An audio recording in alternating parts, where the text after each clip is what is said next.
नमस्कार दोस्तों। पीएमसी दर्शकों को मेरा हृदयपूर्वक नमस्कार। सबसे पहले मैं ब्रह्मश्री पितामह पत्री जी और देना मैडम दोनों को हृदयपूर्वक नमस्कार कहते हुए आज का कार्यक्रम शुरू करती हूँ। हमारे सीता माँ की कहानी में हम आगे बढ़ने के पहले 2 मिनट ध्यान कर लेते हैं मेरे दोस्तों। तो कृपया आप अपना पैरों को क्रॉस कर लीजिएगा। हाथों को क्लास्प करके अपने गोदी में रख लीजिए और धीरे से आँख बंद करके अपने साँसों के साथ रहने का प्रयत्न कीजिएगा।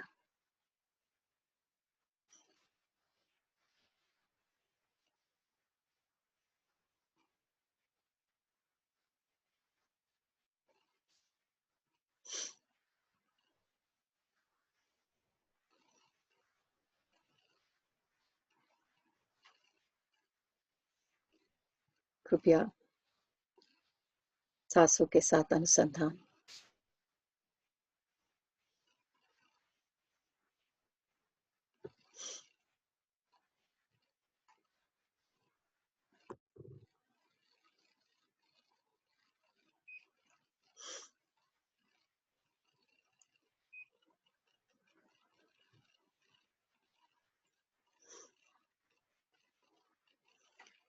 जैसे-जैसे आप साँसों के साथ अपने अंदर जाने का प्रयत्न करते हैं, वहाँ अपने चेतना से जुड़ने का प्रयत्न कीजिए। हमारे अंदर बहती हुई वो चेतना की नदी से जब आप जुड़ जाए, तो सीता माता की शक्ति को एक बार इस मंच पर आह्वान कर लेते हैं। सीता माता की शक्ति के साथ आज हम हनुमान जी की शक्ति को भी इस मंच पर आह्वान देते हैं।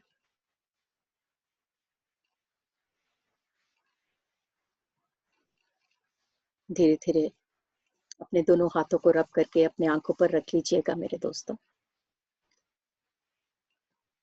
और धीरे से 5, 4, 3, 2, 1 अपने हाथों को हटाइए और अपने आँखों को धीरे-धीरे खोलिए।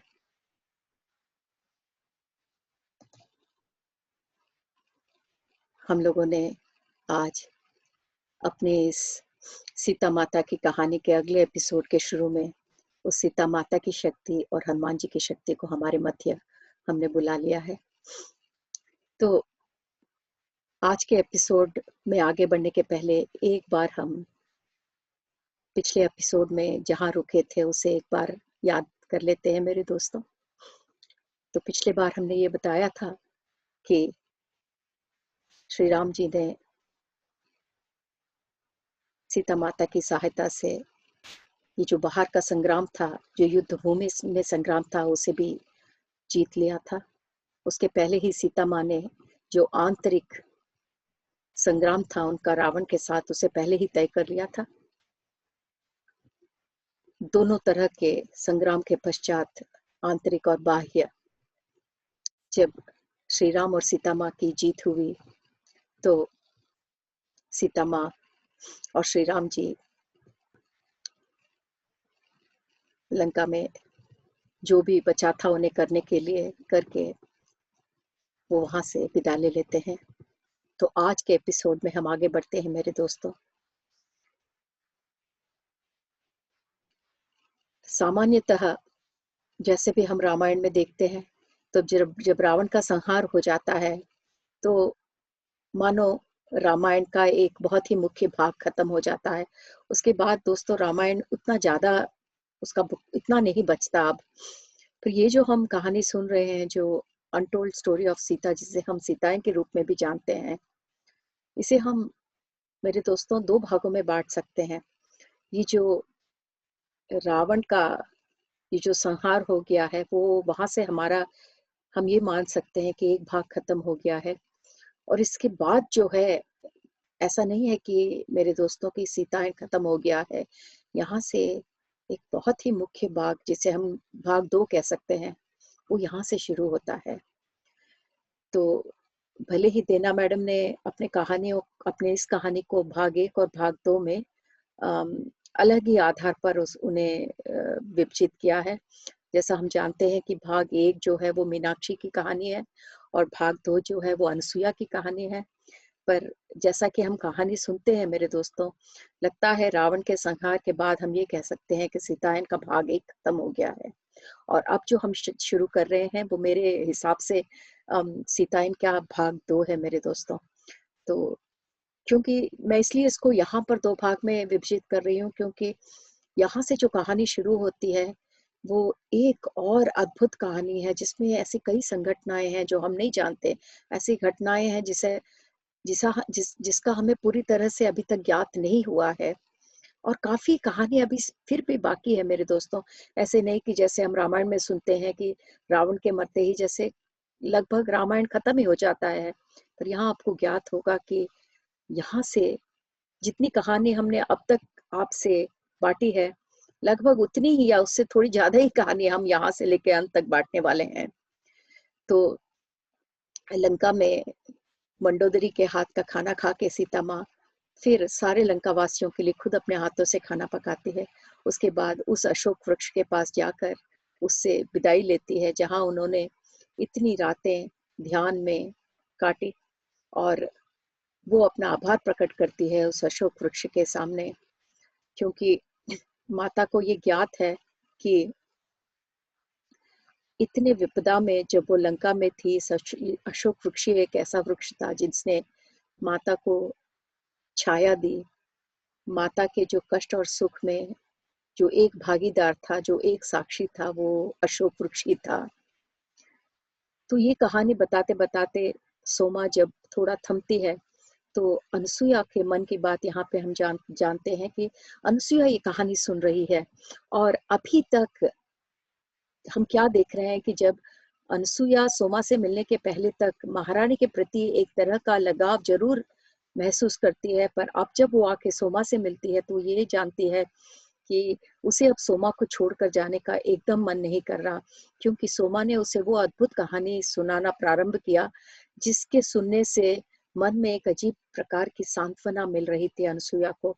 पर वो अपने माँ से ये तो नहीं कह सकती थी कि माँ मैं यहाँ सोमा के साथ रह जाऊँगी, क्योंकि वो जानती थी कि उसके दोनों माता-पिता ये चाहते हैं कि वो अम, विवाह कर ले। तो पर एक बात अनसुया को लगती है कि जो जैसा बोझ वो उठा के घूम रही थी सोमा से मिलने के पहले कि माता के बारे में ऐसा कुछ है मैं नहीं जानती, पर मेरा मन मन कह रहा है, वो बोझ अब सोमा के मिलने से एकदम दूर हो गया है। और अब अनसुया अपने को महारानी सीता से और भी अधिक करीब महसूस कर रही है। तो अगले दिन फिर से जब अनसुया और उसकी माँ सोमा के पास आते हैं अगला भाग सुनने के लिए कहानी का, तब अनसुया कहती है कि सोमा, मुझसे रहा नहीं जा रहा, क्या तुम मुझे अगले कहानी का भाग सुनाओगी? जब महारानी सीता किस प्रकार अयोध्या वापस आई और फिर अयोध्या का माहौल कैसा था? और यही नहीं सोमा, मुझे भी ये भी जानने की बहुत उत्सुकता है कि ये जो प्रदेश है जहाँ तुम रह रही हो, वहाँ माता कैसे पहुँची? क्योंकि मेरे दोस्तों अगर आपको याद है, तो सोमा ये कहती है कि मैं यहाँ पर इसलिए हूँ क्योंकि माता ने अपने अंतिम दिन यहीं पर गुज़ारे थे। तो इसलिए अनसुया पूछती है कि माता अयोध्या से इस आश्रम में कैसे पहुँची?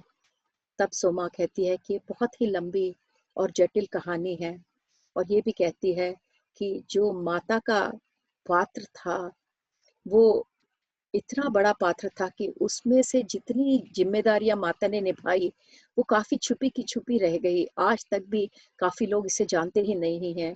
इसलिए ये मेरा धर्म है कि मैं ये तुम लोगों से बाँटूँ, ताकि तुम बाकी दुनिया से ये सब बाँट सको। ये कहते हुए सोमा आगे की कहानी बताती है। और अब यहाँ पे श्री राम और सीता माता लंका से रवाना हो गए हैं, और जब वो वापस अयोध्या की तरफ बढ़ रहे हैं, तो रास्ते में थोड़े से उनके 1-2 पड़ाव रहते हैं।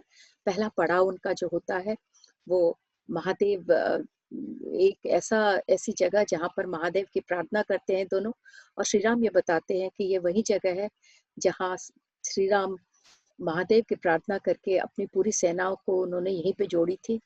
अब वापस जाते वक़्त भी वो यहाँ पर सीता माता के साथ फिर से महादेव की प्रार्थना करते हैं। इस बार महादेव का आभार प्रकट करने के लिए कि उन्होंने अपनी शक्ति और अपना आशीर्वाद दोनों श्री राम और उनके सेना के साथ भेजी थी।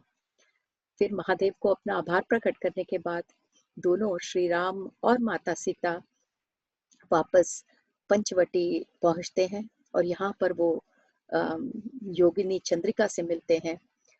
करीब 1 साल हो गया उनको चंद्रिका से मिले, पर पिछली बार जब माता चंद्रिका से मिलती है, तो कहती है कि मैं ज़रूर फिर से तुम्हें मिलने आऊँगी चंद्रिका। और यहाँ पे हम देखते हैं कि माता अपने वचन की इतनी पक्की है, जहाँ-जहाँ उन्होंने वचन दिए हैं, माता वहाँ पे अपना वचन ज़रूर पूर्ण करती है। तो यही कारण है कि माता श्री राम के साथ यहाँ पे चंद्रिका को मिलने आती है और बहुत खुश होती है कि चंद्रिका ध्यान में है और चंद्रिका को देखते ही माँ को ये याद हो जाता है कि पिछले 1 साल में चंद्रिका ने बहुत ही अत्यधिक अपना आध्यात्मिक साधना किया है और वो उनके जो मुख के जो भाव होते हैं उससे माता को ये ज्ञात हो जाता है कि वो जो भी कर रही है उससे बहुत खुश है। फिर जब चंद्रिका माता को देखती है तो बताती है कि अब उन्होंने अम, जो आश्रम खुला है बच्चों को वेद पाठ पढ़ाने का, वो बहुत खुश है, बच्चों को पढ़ा रही है, आध्यात्मिक साधना ये सब सिखा रही है। तब माता चंद्रिका से कहती है कि चंद्रिका, कुछ दिनों में तुम्हारे पास तुम्हारा पुत्र आएगा। तब चंद्रिका बोलती है कि ये कैसे संभव है माता? क्योंकि हम सब जानते हैं कि चंद्रिका के जो पति हैं, वो माया के साथ चले गए थे और उसके बाद श्री राम को उनका जो मृतदेह है वो नदी में तैरता हुआ श्री राम जी को दिखा और उन्होंने उस उनका दहन संस्कार भी श्री राम ने किया था। इसीलिए और ये बात श्री राम माता ने ही चंद्रिका को बताई थी। तो इसलिए चंद्रिका बड़े ही आश्चर्यचकित होकर कहती है, माता ये कैसा संभव है? अम, तब माता कहती है कि पुत्री चंद्रिका, कुछ दिनों में तुम्हें एक यहाँ छोटा सा लड़का भटकता हुआ तुम्हारे पास आएगा और ये वही है, ये छोटा सा बालक वही है जिसने तुम्हें छोड़ दिया था और इस जन्म में अब उसकी माँ उसे छोड़ देगी और वो भटकता हुआ तुम्हारे पास आएगा। जब तुम्हारे पास पहुंचेगा तो उसे अपने पुत्र समान उसे उसकी देखभाल करना। वो तुम्हारा शिष्य बनेगा और तुमसे काफी कुछ सीखेगा और सीखना ही नहीं, वो तुम्हारे से उसकी बहुत ज्यादा लगाव हो जाएगी, पर वो ये समझ नहीं पाएगा कि वो क्यों तुमसे इतना लगाव करता है। पर चंद्रिका, तुम्हारे मन में अभी भी तुम्हारे पति के प्रति बहुत कुछ प्रेम बाकी है, जिसकी पूर्ति तुम कभी नहीं कर सकी। अब तुम्हारा पति तुम्हारे का पुत्र की तरह आ रहा है तुम्हारे पास, तो जो भी कुछ तुम्हारे पास वो प्रेम बचा हुआ है, वो सब प्रेम का दर्शन तुम अपने पुत्र पर करना। और जब तुम अपने पुत्र को वो प्यार दे पाओगी, तभी तुम्हारे ये जो घाव है, तुम्हारे आंतरिक में जो तुम्हारे घाव पैदा हुए हैं, तुम्हारे पति के चले जाने के कारण, वो घाव तभी भर पाएँगे। ये सुनते-सुनते चंद्रिका की आँखों में आँसू आ जाते हैं कि दोबारा वो अपने पति को इस छोटे बालक के रूप में देखने वाली है। क्योंकि हम जानते हैं कि उनके पति की मृत्यु हो गई, पर ये उनका अगला जन्म है जिसके बारे में माता और श्री राम चंद्रिका को बता रहे हैं। इस माता कहती है कि इस बार जो जन्म तुम्हारे पति ने लिया है, वो बहुत ही बेहतर जन्म है। तो इस बार वो बिल्कुल अपने आध्यात्मिक मार्ग पर डटे रहेंगे और तुम्हारे आश्रम में आकर काफ़ी कुछ सीखेंगे। तब श्री राम के चंद्रिका से कहते हैं कि चंद्रिका, तुम्हें हमारा बहुत-बहुत आभार, क्योंकि जब सीता माँ लंका में थी तो तुमने उनके लिए जितनी प्रार्थना की, वो सीता माँ की शक्ति का कारण बन गई, जिसका मैं हमेशा तुम्हारे लिए आभारी हूँ। और इसके बाद माता चंद्रिका से कहती है कि ये जो तुम्हारे पति हैं, जो अब पुत्र के रूप में तुम्हारे पास आ रहे हैं, ये सब श्री राम की करुणा है, क्योंकि श्री राम ने ही तुम्हारे पति का अंतिम संस्कार किया था और तत्पश्चात वो उनकी जो आत्मा है, तुम्हारे पति की आत्मा है, उसे बिना भटके हुए तुम्हारे पास लाने का प्रयत्न कर रहे हैं श्री राम। तो श्री राम कहते हैं चंद्रिका से, जब तुम्हारे पति की ये जो आत्मा तुम्हारे पास छोटे बालक के रूप में आएगी, उसे तुम एक बड़ा योगी बनाना, क्योंकि पिछले जन्म में जो तुम्हारे पति थे, उनका वो संकल्प पूरा हुआ ही नहीं, वो बड़े योगी नहीं बन सके, पर इस जन्म में वो तुम्हारे पास विद्या अभ्यास करके एक बहुत बड़े योगी बनेंगे। ये सुनते हुए चंद्रिका की आंखों में आंसू आ जाते हैं कि वो दोबारा अपने पति के आत्मा को पुत्र के रूप में प्राप्त कर रही है। उसके बाद मेरे दोस्तों, श्री राम और सीता माता वापस अयोध्या में प्रवेश करते हैं और अयोध्या वासी सारे खुशी से झूम उठते हैं। और यहाँ पर सोमा इतने सालों बाद अपनी माता को फिर से देख पाती है, और ये उसके पास कोई शब्द नहीं रहता कि वो क्या बोले। यहाँ तक मेरे दोस्तों, सोमा, ये जो पिछले 1 साल की कहानी सोमा ने खुद तो नहीं देखी थी, हनुमान जी ने सोमा को बताया और सोमा हमको बता रही है। अब फिर इस पॉइंट से, इस जगह से सोमा फिर खुद अपना देखा हुआ कहानी हमसे कह रही है। तो सोमा की कहानी हमें 3 भागों में प्राप्त होती है। पहला भाग जो है वो सोमा खुद बताती है, जब से वो पहला जो भाग रहता है वो ज्वाला के द्वारा, जो माता अयोध्या में ज्वाला जला के जाती है, उसके द्वारा माता को देखते हुए उसने हमें पहले भाग का वृत्तांत सुनाया। उसके बाद जब उसकी ज्वाला से संपर्क टूट जाती है, जब माता लंका चली जाती है, वो 1 साल की कहानी माता हनुमान को बताती है और हनुमान सोमा को, और सोमा हमें बताते हैं। पर अब जब माता अयोध्या आ गई है, तब सोमा को किसी और के द्वारा कहानी सुनने की आवश्यकता नहीं है, और यहाँ से जो हम सुन रहे हैं वो सोमा की खुद अपने अनुभव की कहानी है। तो यहाँ सोमा बताती है कि माता को देखते हुए अत्यंत खुशी होती है सोमा को। सोमा देख सकती है कि माता अब भी इतनी ही खूबसूरत लग रही है जैसा कि वो वनवास जाने के पहले लग रही थी। पर एक बात सोमा को बहुत अम, स्पष्ट रूप से दिखाई दे रहा है कि माता के अंदर जो जीव शक्ति है, वो थोड़ी-थोड़ी कमज़ोर महसूस हो रही है। वो जानती है सोमा कि भले ही किसी को ज्ञात हो या ना हो, सोमा माता की नस-नस पहचानती है, क्योंकि वो बचपन से ही माता की देखभाल कर रही है। तो ये जो थोड़ा-सा अंतर माता के अ, एनर्जी में उन्हें दिखता है, तो वो सोचती है कि माता की जो जीव शक्ति है, लाइफ एनर्जी जिसे कहते हैं, वो थोड़ा कमज़ोर लग रहा है। फिर सोचती है कि शायद श्री राम को भी यही महसूस होता होगा, पर मैं श्री राम के करीब नहीं थी, तो मैं समझ नहीं पाई। पर माता के न बोलते हुए भी मैं काफ़ी चीज़ों का आभास मुझे हो जाता है। पर जिस तरह से माता चल रही थी या बोल रही थी, उससे ऐसा नहीं ज्ञात हो रहा था कि वो कोई कमज़ोरी की महसूस कर रही है। पर पूरे अयोध्या वासी बड़े खुश थे, और एक चीज़ सब बड़े गौर से देख रहे थे कि जिस तरह से श्री राम और सीता एक अद्भुत प्रेम का दर्शन करते थे वनवास जाने के पहले, अब वनवास से आने के बाद भले ही उम्र में 14 साल उनकी उम्र बढ़ गई होगी, पर उनके बीच का ये जो प्रेम का संबंध है वो और भी अटल हो गया था, और उनका जो अद्वितीय प्रेम था एक दूसरे के प्रति, वो सबको इतना आभास हो रहा था, इतने स्पष्ट रूप से दिख रहा था। ये देखकर सारे अयोध्या वासी बड़े खुश हो रहे थे कि वो कितना एक दूसरे के प्रति उनका लगाव, एक दूसरे के प्रति उनकी निष्ठा, और एक दूसरे के प्रति उनका अद्वितीय प्रेम सबके सामने नजर आ रहा था।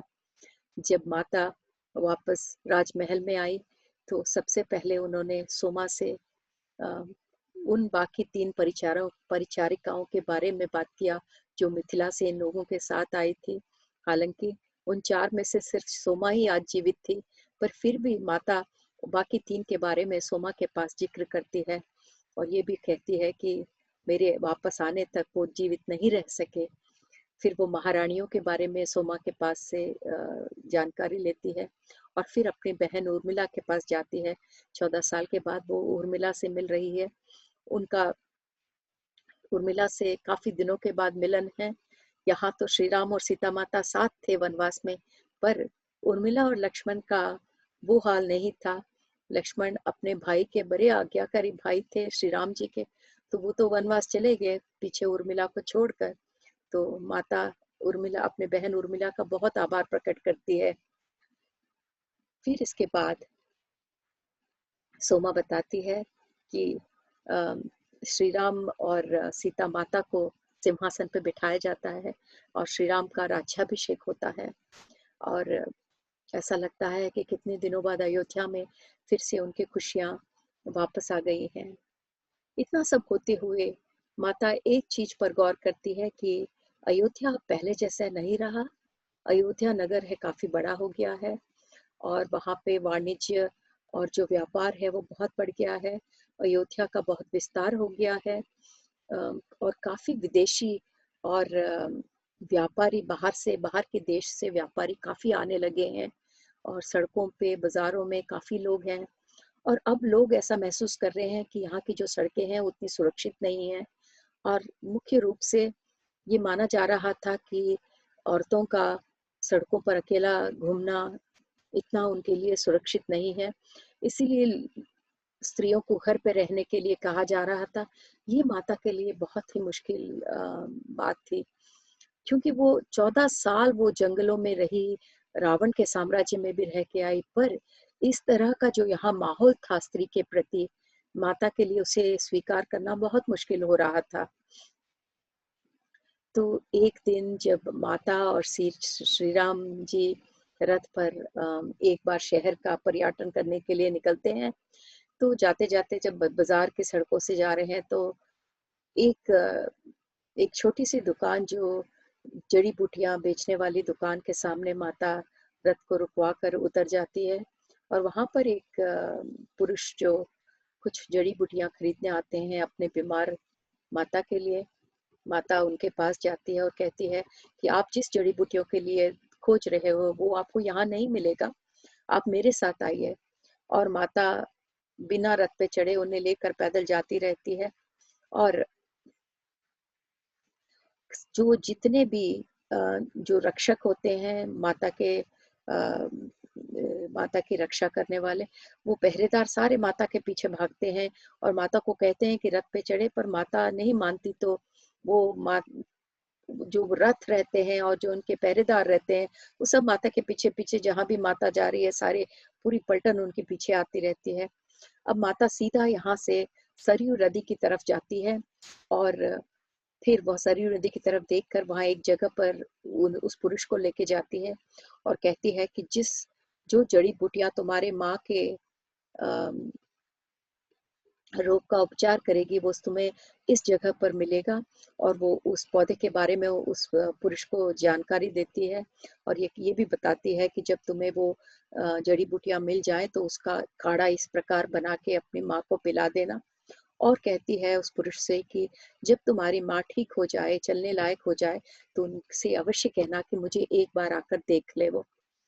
और ये कहकर फिर माँ ये देखती है कि पीछे उनके बहुत ही पहरेदार की क्यू लगी हुई है, कतार लगी हुई है। वो तुरंत फिर वापस आ जाती है और इस बीच श्री राम भी रथ से उतरकर सीता माँ का इंतज़ार कर रहे हैं और ये देखते हैं कि सारे जो पहरेदार हैं, वो बहुत चिंतित है क्योंकि माँ पैदल सरयू नदी की तरफ अकेली जा रही थी। तब वो उन पहरेदारों से कहते हैं श्री राम की, वो लंका में 1 साल रह चुकी है माता और वहाँ के जो असुर वो भी माता का कुछ न कर पाए, तो आप लोग व्यर्थ में ही माता के बारे में चिंता कर रहे हैं। माता का कोई भी विदेशी या अयोध्या का कोई भी वासी कुछ बिगाड़ नहीं सकता। ये कहकर उनको सांत्वना देने की कोशिश करते हैं श्री राम, पर उस दिन रात को जो उनका सेनाधिपति रहता है, वो आके श्री राम जी से कहते हैं कि कृपया माता को ऐसे जंगलों में अकेले जाने से रोकिए महाराज। श्री राम मान जाते हैं कि उनकी निष्ठा अटल है। वो चाहते हैं कि उनकी रानी सुरक्षित रहे। कुछ सप्ताह बीत जाते हैं। फिर एक दिन सोमा देखती है, जब वो बाहर खड़ी रहती है तो देखती है कि एक महिला अ, राजमहल के द्वार पर खड़ी है और द्वारपालक से अंदर आने का आग्रह कर रही है। और फिर देखते-देखते सोमा उस महिला को पहचान जाती है और सोमा को ये ज्ञात होता है कि वो वही महिला है जो सरयू नदी के पास प्रार्थना करती हुई सोमा को मिली थी। क्योंकि जब माता वनवास पे चली जाती है और मीनाक्षी के जाने के बाद सोमा बहुत अकेलापन एक दिन महसूस करती है, तो इसलिए वो सोचती है कि मैं एक बार सरयू नदी के तट पर जाती हूँ, मन हल्का हो जाएगा। जब वो वहाँ जाती है तो उसे यही स्त्री वहाँ पे दिखती है, जो माता के लिए निडल होकर प्रार्थना कर रही है। और धीरे-धीरे इस एक स्त्री के कारण अयोध्या की कई स्त्रियाँ सरयू नदी के तट पर एकत्रित होकर माता के सुरक्षा के लिए हर रोज देवी-देवताओं की प्रार्थना करते हैं। तो अब सुमा को ज्ञात होता है कि ये वही स्त्री है। जब तक सुमा उस स्त्री के पास जाती है, जो द्वारपाल होते हैं वो उन्हें भगा देते हैं वहाँ से, ये कहकर कि अगर आपको रानी से मिलना है तो आप राजसभा जाइए, हम आपको उनके महल में नहीं जाने दे सकते। तब सोमा जाके उस द्वारपाल से पूछती है कि क्यों आई थी वो स्त्री और उन्हें क्या चाहिए था? तब द्वारपाल बताते हैं कि ये दूसरी बार है कि वो स्त्री महारानी से मिलने आई है, पर हमने उन्हें मना कर दिया। तब उस शाम को सोमा माता को बताती है कि ऐसे कोई स्त्री आई थी, वो 2 बार मिलने की कोशिश की। तब माता थोड़ा सोच-विचार करती है और माता को ज्ञात हो जाता है और कहती है कि सोमा, ये उस दिन जो हम पुरुष से मिले थे, उस जड़ी-बूटी के दुकान में, वो इसी स्त्री का बेटा था, जिसके हाथ से मैंने उसकी माँ के लिए जड़ी-बूटियों का बताया था। तुमको ज्ञात है सोमा, हम उन उन दिनों जड़ी-बूटियों की दुकान में मिले थे और मैंने उस पुरुष से कहा था कि अपनी माँ से कह देना कि जब वो ठीक हो जाए तो वो आके मुझसे मिल ले। और माता को बहुत दुःख होता है कि वो स्त्री आई थी उनसे मिलने, पर द्वारपालकों ने उन्हें अंदर आने नहीं दिया। तो फिर थोड़ी चिंतित हो जाती है और उसी समय श्री राम आते हैं वहाँ पे और वो कहते हैं, सीता तुम्हें चिंता होने की कोई आवश्यकता नहीं है, आप जो उचित समझे वो करें। अगले दिन माता सोमा के साथ परिचारिकाओं के रूप में, सेविकाओं के रूप में भेष बदल कर सोमा के साथ बाहर निकल जाती हैं। दोनों मिलके सरयू नदी के पास जाते हैं और फिर से सरयू माँ की अच्छी तरह से पूजा करते हैं और उनको धन्यवाद देते हैं।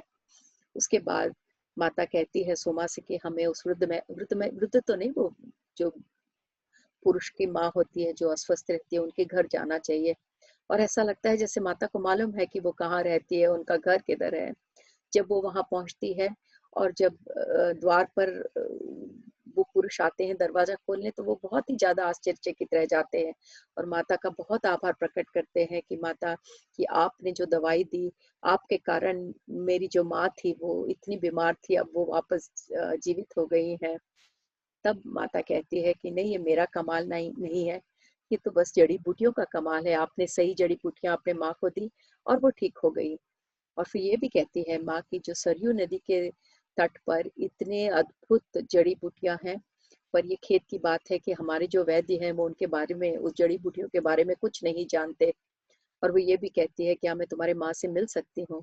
फिर जब अंदर आती है तो देखती है कि एक कोने में एक वृद्ध महिला वहाँ पर बैठी हुई है और जिसका शरीर अभी भी कमज़ोरी महसूस कर रहा है। हालाँकि वो अस्वस्थ तो नहीं है, पर फिर भी धीरे-धीरे अपनी शक्ति जुटा रही है। माँ को देखकर वृद्ध महिला उठने की कोशिश करती है, पर माँ कहती है, "नहीं माँ, आप मन ही उठो।"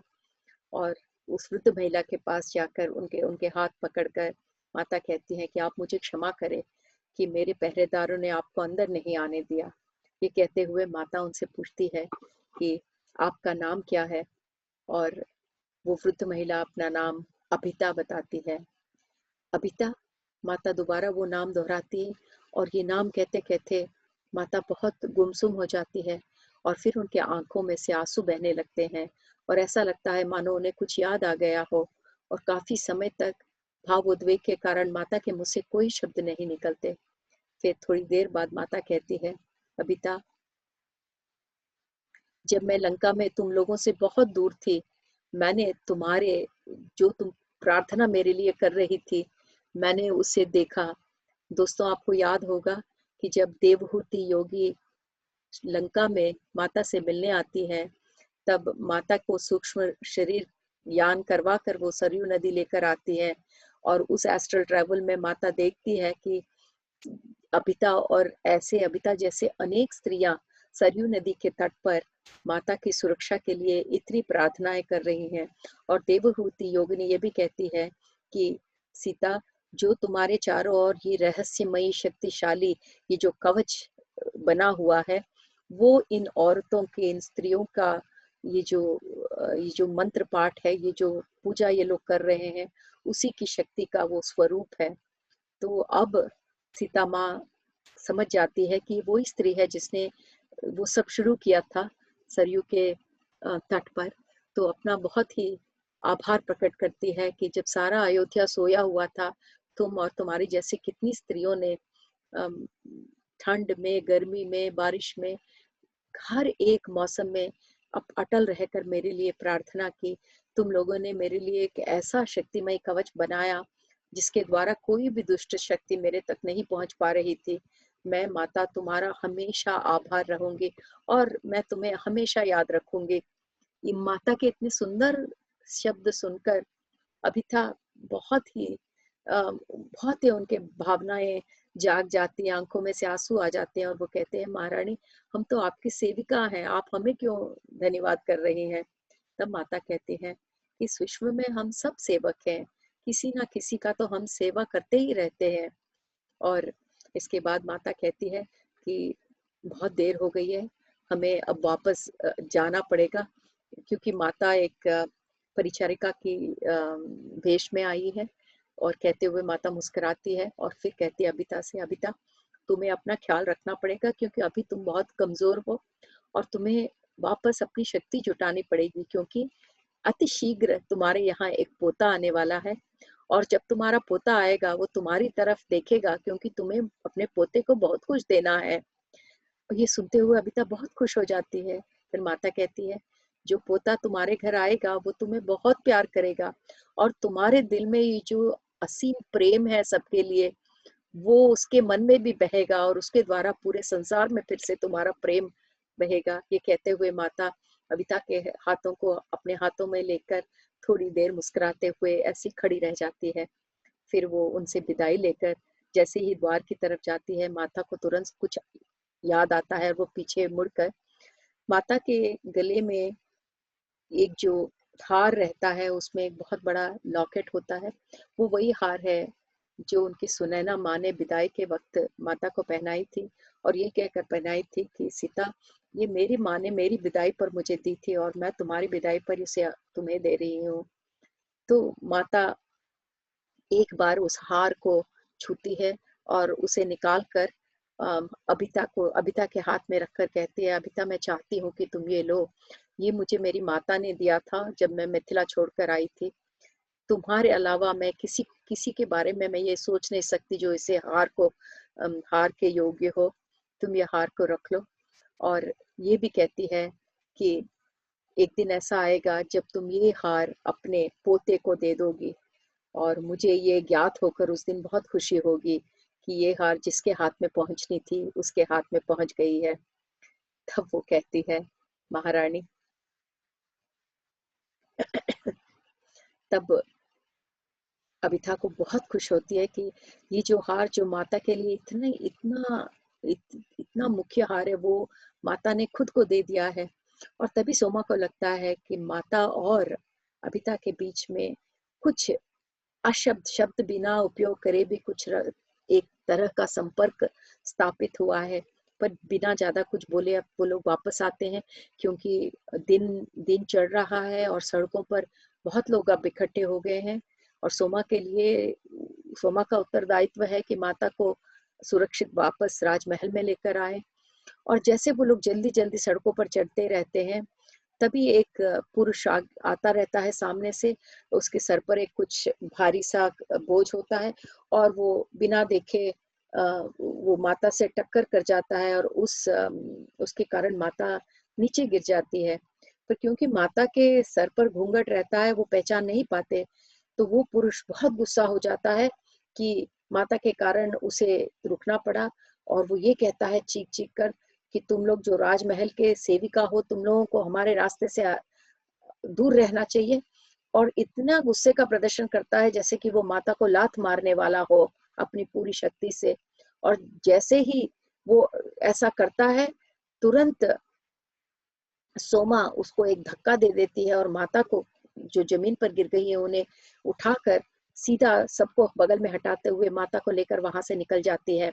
पर जैसे ही वो माता को उठाती है उस क्षण में माता के सर से घूंघट निकल जाता है और वहां पे जितने भी लोग एकत्रित होते हैं वो महारानी को पहचान जाते हैं।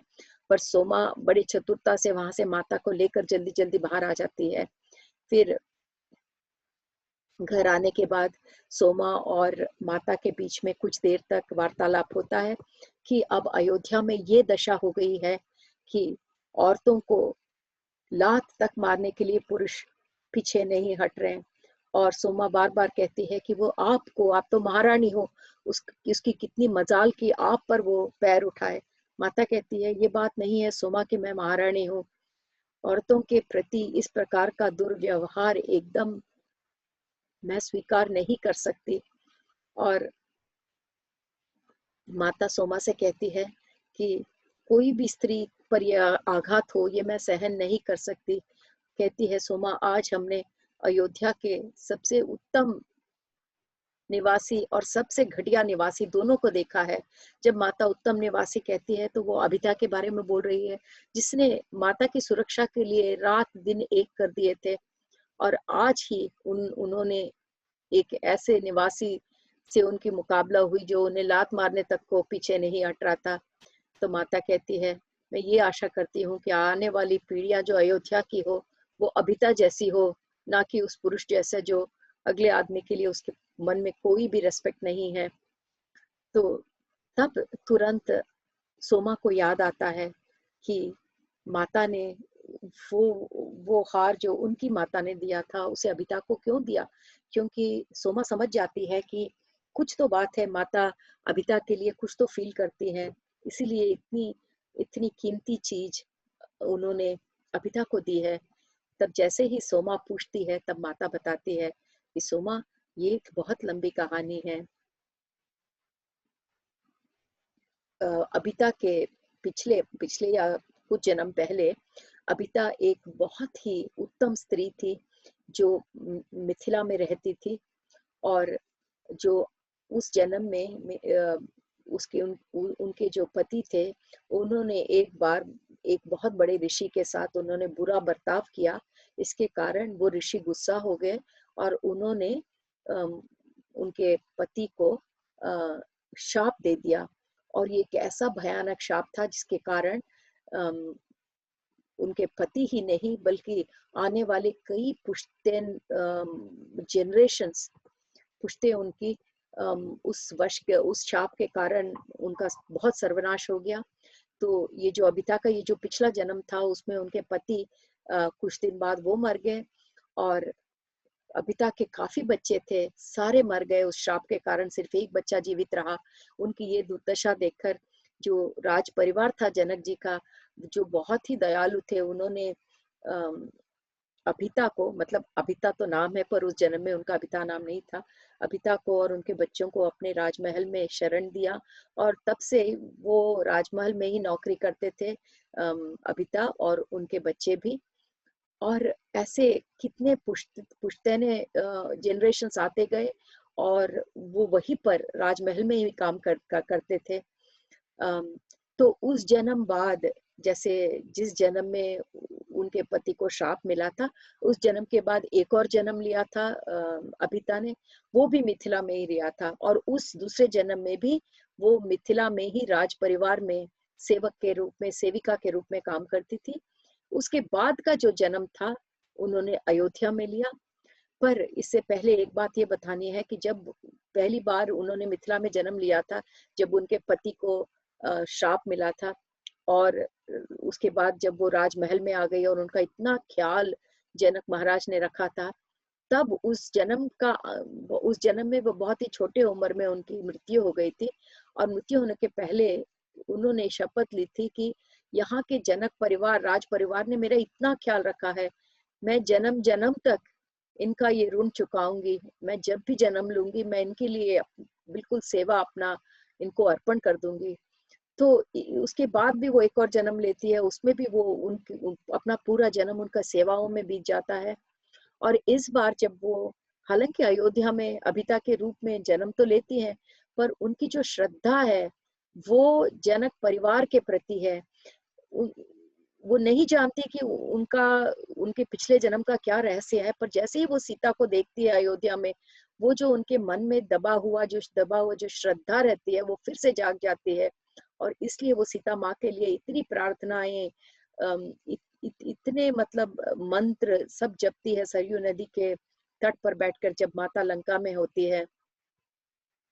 और फिर माता कहती है कि सोमा, कितने सालों पहले मतलब उनके पति की मृत्यु हुई, उसके बाद फिर कितने जनरेशन्स हमारे यहाँ पर हमारे राजभवन भवन में सेवक के रूप में रहे, पर इतने जन्मों के बाद भी उनकी श्रद्धा कम नहीं हुई, अपिता की जनक राज परिवार के प्रति श्रद्धा कम नहीं हुई। सोमा, इसी को कहते हैं अद्वितीय प्रेम की जो शक्ति होती है वो एक जनरेशन से दूसरे जनरेशन को और एक जन्म से दूसरे जन्म तक भी कायम रहती है। और यही हम देख रहे हैं अबिता के जन्म से कि जब वो पहले जन्म में मिथिला में थी, जब उनका राज परिवार में प्रवेश हुआ सेविका के रूप में, और जब उन्होंने ये ठान ली कि मेरे लिए ये राज परिवार ने इतना कुछ किया है, अब जितने भी जन्म मैं लूं मैं यही करूंगी कि श्रद्धा भक्ति से इनकी सेवा करूंगी। तो जैसा आप देख रहे हैं 3 जन्मों में एक के बाद एक हर जन्म में उन्होंने यही किया कि या जनक बाबा की सेवा की, आप अब सीता की सेवा कर रहे हैं। ये सुनकर सोमा बहुत आश्चर्यचकित हो जाती है और कहती है कि माता, आप जिस अबिता की बात कह रहे हैं वो क्या हमारे मीनाक्षी की पूर्वज है? और तब माता कहती है, तुम 100% ठीक हो, करेक्ट हो मीनाक्षी। ये जो अबिता है वो मीनाक्षी की पर दादी है, जिसके पति को श्राप हुआ था एक महामुनि के हाथों में, पर उस श्राप के कारण इतने जनरेशन्स उनकी सफर हुई हैं, और पर इतना होते हुए भी अबिता के मन में एकदम श्रद्धा कम नहीं हुई। इसीलिए मैंने उसको मेरा ये जो सबसे प्रिय गहना था मैंने अबिता को दिया, क्योंकि सोमा, ये जो प्रेम है वो एक तरफ बहने वाली नदी नहीं है, ये दोनों तरफ बहती है। मुझे अबिता के पास से इतना प्रेम मिला, तो अब ये मेरा उन्हें आभार प्रकट करके उन्हें प्रेम दिखाने का समय मेरा था, इसीलिए मैंने उन्हें दिया। और ये कहते हुए माता कहती है कि जो प्रेम है वो ये कोई सीधी रेखा नहीं है सोमा, ये एक वृत्ताकार है, जिसे हम साइकिल कहते हैं, कि आप प्रेम दोगे तो फिर प्रेम पाओगे भी, इसलिए इसको कहते हैं प्रेम का वृत्ताकार। तो कहते हैं, माता कहती है कि ये पूरी सृष्टि जो है वो प्रेम पर आधारित है सोमा, और इसी तरह से अद्वितीय प्रेम के कारण ही सारी सृष्टि कायम है। और यही बातें हमें श्री राम भी बताते हैं। अगर आपको याद हो, मैंने कई बार आपसे कहा था कि श्री राम कहते हैं सीता से, सीता तुम प्रेम का, वो अद्वितीय प्रेम का रूप हो, जिसके बल पर पूरी सृष्टि आधारित है और चल रही है, और मेरा अस्तित्व भी तुम्हारे अद्वितीय प्रेम के कारण ही है। ये बात श्री राम माता से अनेकों बार कहते हैं, और फिर अब खुद माता भी यही कह रही है, ये जो प्रेम का साइकिल जो है वो कभी खत्म नहीं होता। आप प्रेम देते हो तो फिर वापस लेते हो, जब प्राप्त करते हो तो और देते हो, और इस प्रकार ये जो अद्वितीय प्रेम का साइकिल है वो हमेशा कायम रहता है। और इसी कायम हुए अद्वितीय प्रेम की ये जो साइकिल पर ही पूरी सृष्टि आधारित है। और माता का रूप इतना इतना बढ़िया दिखाया है कि जहां भी हो सके सोमा को वो इतनी अच्छी अच्छी मैसेजेस, इतने संदेश देती हैं। वो सोमा के लिए नहीं, हमारे सबके लिए इतने अद्वितीय संदेश है। तो ये जो जन्म जन्म की परंपरा जो हम कह रहे हैं मेरे दोस्तों, ये हमने 2 बार देखा। एक बार हमने देखा मंडोदरी के उदाहरण में, जब मंडोदरी के पिछले जन्म को माँ जगाती है उनके सपने में, जब मंडोदरी देखती है कि उनके पिछले जन्म में अपने को देखती है कि अति सुंदर है, पर उनके माता पिता उनके लिए अनुकूल वर नहीं ला पा रहे हैं, क्योंकि उनकी पुत्री बहुत सुंदर है, और वो चाहते हैं कि जिनसे भी उनकी पुत्री विवाह करे वो उतना ही उत्तम हो। पर उस पूरे जन्म में, उस इनकारनेशन में, वो जो मंडोदरी का पिछला वाला जन्म रहता है, वो पूरा जन्म वो बस इंतजार ही करती रहती है और उनके माँ-बाप को कोई उत्तम वर नहीं मिलता। जो मिलता है तो वो समझते हैं कि वो उत्तम नहीं है और वो अपने माँ-बाप का विरोध नहीं करते। इस कारण उनका उस जन्म में उनकी पूरी ज़िंदगी एक इसी इंतजार में बीत जाता है कि उनके उनकी भी शादी होगी और उनके पति आएँगे। फिर जब वो उनका जन्म अंत आ जाता है, जब वो मृत्यु शैया पर होती है, तब वो एक ही सोचती है कि जब मेरा अगला जन्म होगा और अगर मैं इतनी भाग्यशाली हुई कि मेरी शादी हुई, तो मैं अपना सब कुछ त्याग दूँगी अपने पति के लिए। तो वो क्या त्यागती है उस दिन मंडोदरी? वो समाज के भलाई त्याग देती है, वो अपना आत्मगौरव त्याग देती है, किसके लिए? वो एक शपथ जो वो लेती है कि मैं अपना सब कुछ त्याग दूँगी, अगर मेरी शादी होए और मैं अगर पति को प्राप्त कर सकूं। सो देखिए मेरे दोस्तों, एक हमारे पास वो उदाहरण है जो अपने के लिए सोचकर पूरे जन कल्याण को छोड़ दिया हुआ है, वो भी पिछले जन्म का ही अम, संस्कार थे। और इधर इनके पिछले जन्म के संस्कार ये थे जहाँ पे इन्होंने श्रद्धा और अद्वितीय प्रेम को बांटने की बात की और जन्म जन्म तक वो चले आ रहे हैं। इसलिए ये बहुत आवश्यक है मेरे दोस्तों कि जो हमारे जो संकल्प रहते हैं हम उन्हें एक बार अच्छी तरह सोच समझ कर संकल्प लें, क्योंकि ये संकल्प जो हम इस जन्म में लेते लेते हैं वो सिर्फ इस जन्म तक नहीं सीमित रहते, वो अगले जन्म उसके बाद काफी उसका प्रभाव रहता है।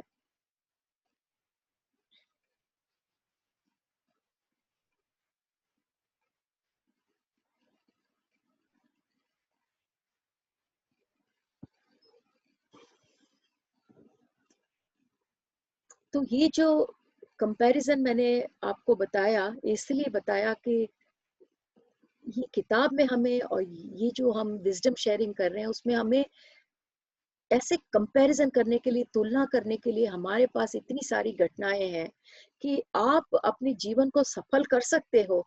और अगर आप स्वार्थी हो तो जीवन को आप अगले स्टेज में भी देख सकते हो। तो जब भी हम ऐसे एग्जाम्पल्स देखते हैं तो मैंने यहाँ पे यही प्रयत्न किया है कि मैं ऐसे तुलनाएं आपके सामने ला सकूं, ताकि हमें इस किताब से जो मुख्य संदेश है वो हमें पूरी अच्छे रूप से उसको प्राप्त कर सके हम।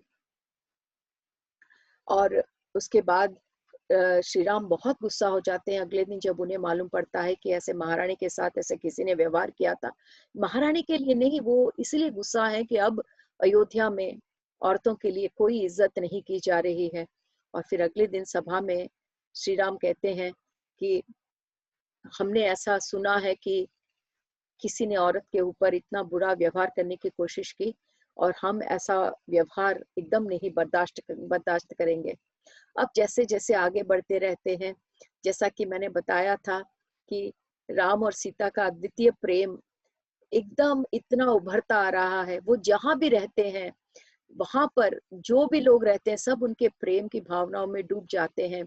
उनके प्रेम के कारण पूरा जो राजमहल रहता है, राज परिवार रहता है, उस अद्वितीय प्रेम की छाया में एकदम खुश और सब जगह खुशहाली छाई हुई रहती है।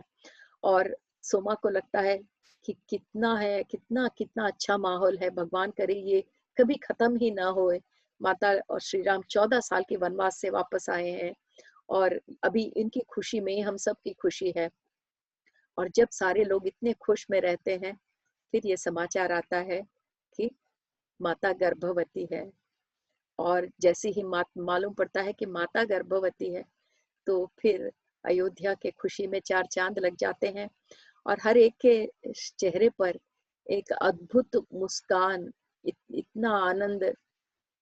ऐसा लगता है कि जो पिछले 14 साल का ये जो अमावस था वो अब एकदम बीत गया है। अब पूर्णमासी आ गई है, पूरे अयोध्या वासियों के जिंदगियों में पूर्णमासी आ गई है। और इससे बड़ी खुशी अयोध्या के लिए क्या हो सकती है। पर सोमा कहती है कि शायद भाग्य में, माता के भाग्य में ये नहीं लिखा था कि ये खुशी ज्यादा दिन रहे। और एक दिन माता को एक सपना आया जिसके कारण ये सारी खुशियां यही खत्म हो गई। और ये बात कहते हुए सोमा यहाँ पर अपनी कहानी रोक देती है और सोमा के लिए बहुत ही मुश्किल हो जाता है। तब देखती है सोमा कि कुछ कहना चाह रही है अनुसुईया, और अनुसुईया कहती है कि मैंने इससे पहले सुना सोमा कि तुमने कहा कि अपिता जो है वो मीनाक्षी की पूर्वज थी या परदादी थी, परदादी परदादी थी। तो सोमा कहती है हाँ बेटा। तो अनुसुईया बोलती है कि ये मीनाक्षी कौन थी सोमा? फिर सोमा मुस्कुराते हुए अनुसुईया को देखती हुई सोचती है कि पुत्री, तुम तो नहीं जानती कि तुम अनुसुईया हो, पर मैं तो जानती हूँ। मेरा जन्म अभी भी वही जन्म कायम है, पर वो उसे बताकर संदिग्ध में नहीं डालना चाहती। और वो कहती है कि ये जरूरी नहीं है पुत्री कि मीनाक्षी कौन थी, पर एक बात जरूरी तुम जान लो कि जो मीनाक्षी के बारे में हम जिक्र कर रहे हैं, वो मीनाक्षी भी मिथिलावासी थी। और यही नहीं, वो एक ऐसी स्त्री थी जो मिथिला से हम सबके साथ आई थी और माता से बहुत अत्यधिक प्रेम करती थी। अगर आप ये जान जाओ तो वो बहुत काफी है, इससे ज्यादा जानने की जरूरत भी नहीं है बेटा। और ये कहते हुए एकदम आंखें बंद कर लेती है सोमा।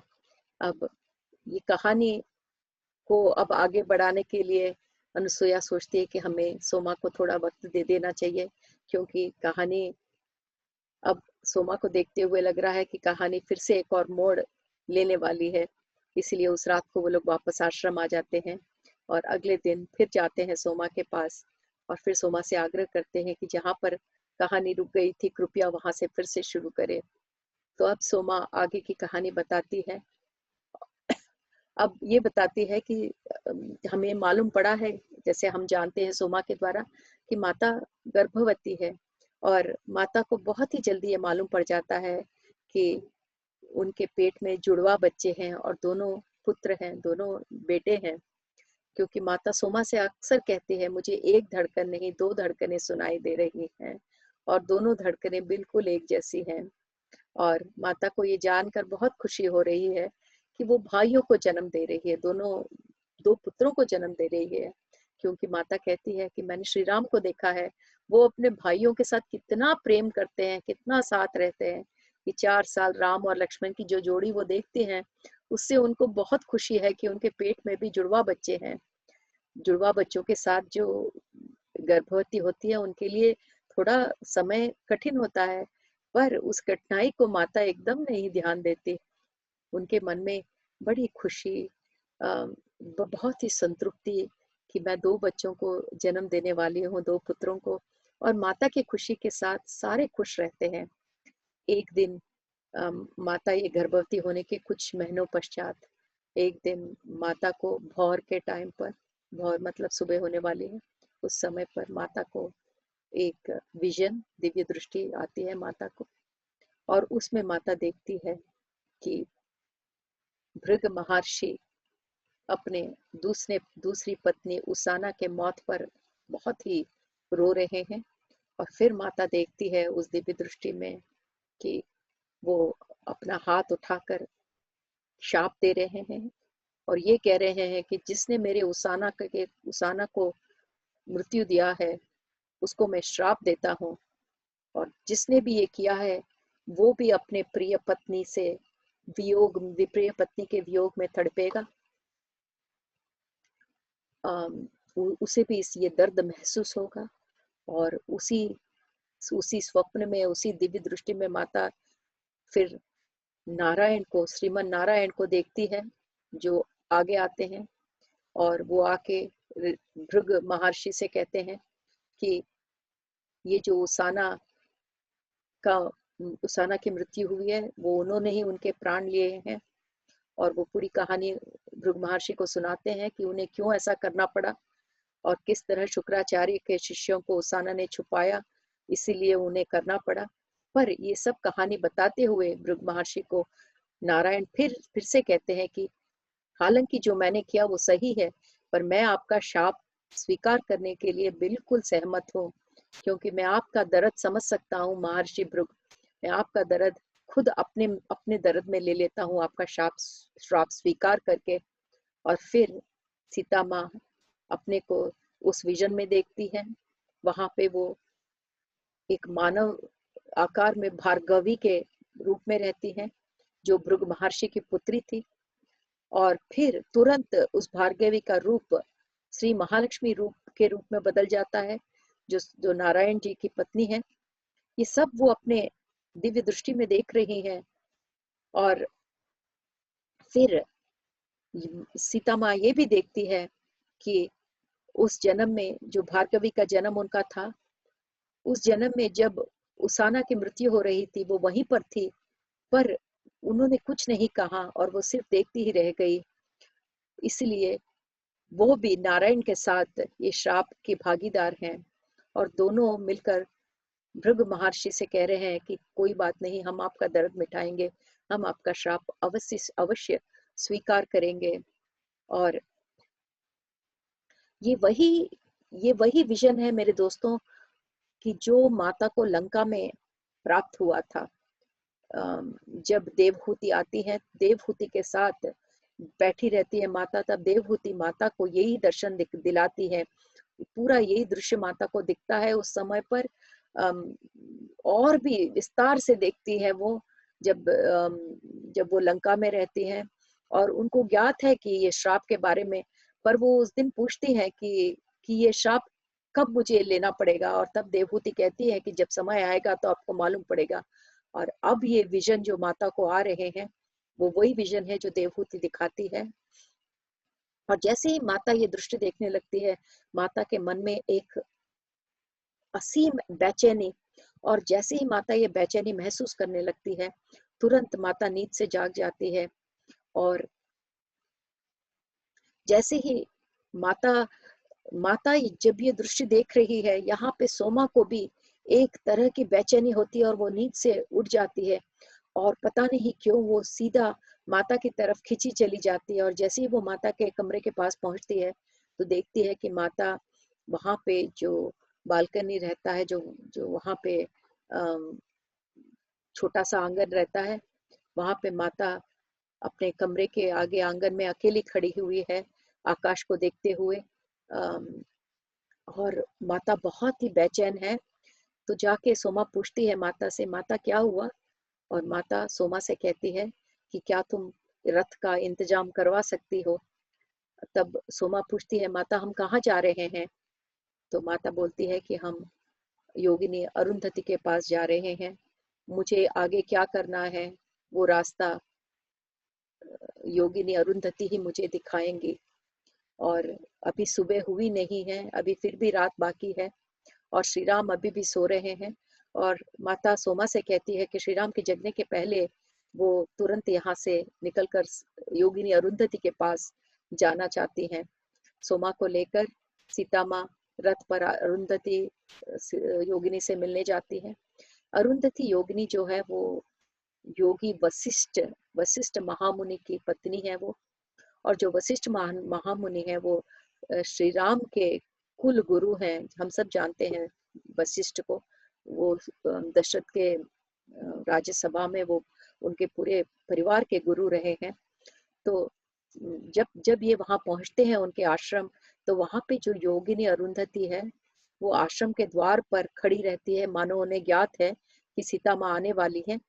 और उनके साथ अरुंधति योगिनी के साथ सोमा देखती है एक और स्त्री भी खड़ी हुई है। और जैसे ही माता ये दूसरी स्त्री को देखती है, तो एकदम माता के आंखों से आंसू और मुंह से छोटी सी चीख निकलती है, और माता दौड़ती हुई उस स्त्री की तरफ भागती है। वो जो स्त्री खड़ी रहती है योगिनी अरुंधति के साथ, वो माता को देखते हुए माता के पास आते ही उन्हें गले से लगा लेती है, और कुछ क्षण दोनों एक दूसरे के आलिंगन में खड़े रहते हैं। सोमा की समझ में नहीं आता क्या हो रहा है, और फिर काफी देर बाद सोमा को समझ में आता है कि सेज अरुंधति, जो योगिनी अरुंधति है, उनके पास जो स्त्री खड़ी है वो भी एक योगिनी की तरह ही दिख रही है। और उन्हें मालूम पड़ता है कि ये ही योगिनी ख्याति है। आपको याद होगा ख्याति, जो उस जन्म में जब देवहूति जी उन्हें दिखाती है कि उस जन्म में देवहूति के 9 पुत्रियां थी, और जो ख्याति योगिनी होती है वो उनकी 7वीं पुत्री है। और माता उनकी पुत्री के रूप में, भार्गवी के रूप में जन्म लेती हैं, तो उस जन्म में जो योगिनी ख्याति है वो हमारी माता जो भार्गवी के रूप में उनकी माता है। अम, तो इ अब इस दोनों स्त्रियाँ मतलब जो ख्याति हैं और उनकी पुत्री भार्गवी अब सीता माँ के रूप में है, दोनों एक-दूसरे से गले लगकर काफ़ी खुश होते हैं। और फिर सेज वो जो योगिनी ख्याति होती हैं, वो माता से कहती है उन्हें गले लगाकर, "पुत्री चिंता न करो, तुम्हें याद होगा कि मैंने शाप को कम कर दिया था। तुम्हें और श्री राम को ज़्यादा दिन के लिए अलग होने की ज़रूरत नहीं है।" तब माता अपने पेट पर ऐसे हाथ रखती है, देखते हुए ये जो ख्याति महामुनि है, उनको मालूम पड़ जाता है कि माता उन्हें ये बताने का प्रयत्न कर रही हैं कि मैं गर्भवती हूँ। तब योगिनी ख्याति माता को याद दिलाती है, क्या तुम भूल गई कि तुमने एक बार ये कहा था कि मुझे अपने बच्चों को उस तरह बड़ा करना है जिस तरह मैं बड़ी हुई थी मिथिला में। और किस तरह तुम बड़ी हुई थी? तुम बड़े स्वच्छंद रूप से वहां के जंगलों में घूमती थी, वहां के जो पशु पक्षी थे उसे अपने परिवार समान मानती थी। तुम भूल गई क्या? तुमने यही हमेशा चाहा है कि तुम अपने बच्चों को भी उसी तरह बड़ा करो। तब माता को याद आता है कि हाँ, मैंने काफ़ी दिन पहले ये बात ज़रूर कही थी, पर इस योगिनी ख्याति को कैसे याद है, कैसे मालूम? पर ये सारे महायोगिनी हैं, तभी तो देवहूति कहती है कि मेरे जो 9 पुत्रियाँ हैं, वो तो एक सृष्टि कर सकती हैं पूरे विश्व का, इतने महान योगी हैं, तो वो क्यों नहीं जान सकते माता ने क्या कहा? पर माता कहती है कि क्या इतनी जल्दी हमें इस वियोग में जाना पड़ेगा? मतलब ये हो रहा है मेरे दोस्तों कि ये जो दृश्य माता ने सपने में देखा है, ये इस बात का आभास दिला रहा है कि अब वो शाप लेने का समय आ चुका है। पर माता गर्भवती है और अभी कुछ दिन पहले ही, कुछ महीने पहले ही वो श्री राम से दूर रह के आई हैं। इसलिए माता अब मनुष्य के रूप में होने के कारण भावों भावों के द्वारा जो भावोद्वेग से गुजर रहे हैं, तो माता कहती हैं कि क्या मुझे फिर से अपने श्री राम से दूर रहना पड़ेगा? क्या हम थोड़ी और दिन साथ नहीं रह सकते? तब योगिनी ख्याति कहती है कि पुत्री, ये हम टाल नहीं सकते, क्योंकि ये जो समय का निश्चय हुआ है ये हमने नहीं किया, इसका निश्चय बहुत पहले हो गया है। कब हुआ? जब उन्होंने श्राप दिया था, सत्ययुग के पहले, कितने युग पहले की बात है ये। तो अभी तो हम इसे टाल नहीं सकते क्योंकि ये युगों पहले की बात है और समय का निश्चय तारों के बल पर होता है। तो वो आकाश में देख के कहती हैं कि ये समय बहुत पूर्व ही अम, ये जो नक्षत्र मार्ग में निश्चित हो गया था। अब जो भी समय का निश्चय हुआ था वो समय अब आ गया है और ये समय का निश्चय हमने नहीं किया था, तुमने और नारायण ने मिलकर किया था। और वो भी तब किया था जब तुम इस जन्म में आने के पहले तुमने ये समय निश्चित करके तुम लोग आए हो। तो अब यहाँ आने के बाद तो तुम टाल नहीं सकते। कितनी बड़ी बात है मेरे दोस्तों ये। ये हमें एक बात की इतना याद दिलाता है, माता है, सीता माता, मनुष्य के रूप में आने के बाद वो भी ये भूल गई हैं कि आने के पहले उन्होंने क्या डिवाइन प्लान बनाया था। उन्होंने एक युग पहले सत्य युग में नारायण के साथ उन्होंने ये प्लान बनाया था कि ये आगे आगे जाके आप देखेंगे कि ये जो नक्षत्र है वो समय का निश्चय करते हैं। तो उन उस सत्य युग में नारायण जी के साथ उन्होंने ये समय निश्चित किया था कि इस समय पर हम लोग ये शाप धारण करेंगे जब हम मानव रूप में यहाँ पर आएंगे। पर अब तो मानव रूप में आ गए हैं, पर अब माता को जो भी दौर से माता गुजर रही है, माता अब तैयार नहीं है कि इतनी जल्दी मुझे फिर से वियोग श्री राम से। तो याद दिला रही हैं ख्याति जी कि ये समय का निश्चय तो आपने ही किया था मानव रूप में आने के पहले, युगों पहले। अब हम कैसे बदल सकते हैं? ये तो नक्षत्र ही निश्चित कर रहे हैं कि समय आ गया है। और हमारी भी जिंदगी में यही होता है मेरे दोस्तों। हम लोग अपना डिवाइन प्लान बना लेते हैं यहाँ आने के बाद, पहले, और यहाँ आने के बाद हमें लगता है ऐसा क्यों हो रहा है हमारे साथ, या हम बीमार पड़ गए हैं तो क्या हमें बीमार पड़ना है?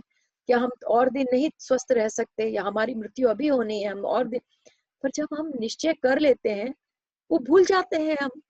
तो यहाँ पर यही बताया गया है कि एक हम ही नहीं, कितना दिव्य रूप हमारा क्यों ना हो दूसरे लोकों में, पर जब हम मानव रूप में यहाँ आते हैं, तो यहाँ के जो नियम हैं उसका हमें पालन करना पड़ता है, चाहे वो भगवान हो, चाहे वो कोई भी दिव्य रूप हो। तो ये बात बहुत ही सुंदर रूप से हमें इस कहानी में बताई गई है। तो मेरे दोस्तों, आज का एपिसोड मैं यहाँ पर ख़त्म करती हूँ।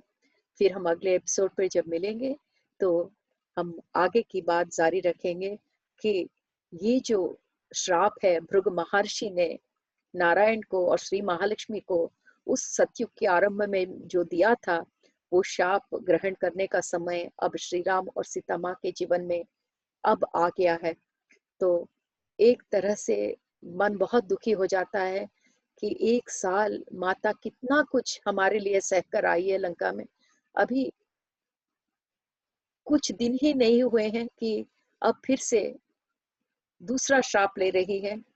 और आपको ज्ञात होगा कि ये बात भी भृगु महर्षि और नारायण कहते हैं कि ये जो हम श्राप दोबारा हम लेंगे, वो भी लोक कल्याण के लिए ही होगा।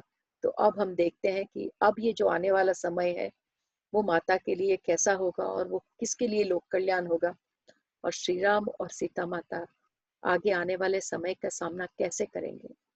तो यहाँ मैं आप लोगों से विदाई लेती हूँ। फिर से मैं अगले एपिसोड में आपके पास इसी पॉइंट से आगे जारी करूँगी। Thank you very much. धन्यवाद।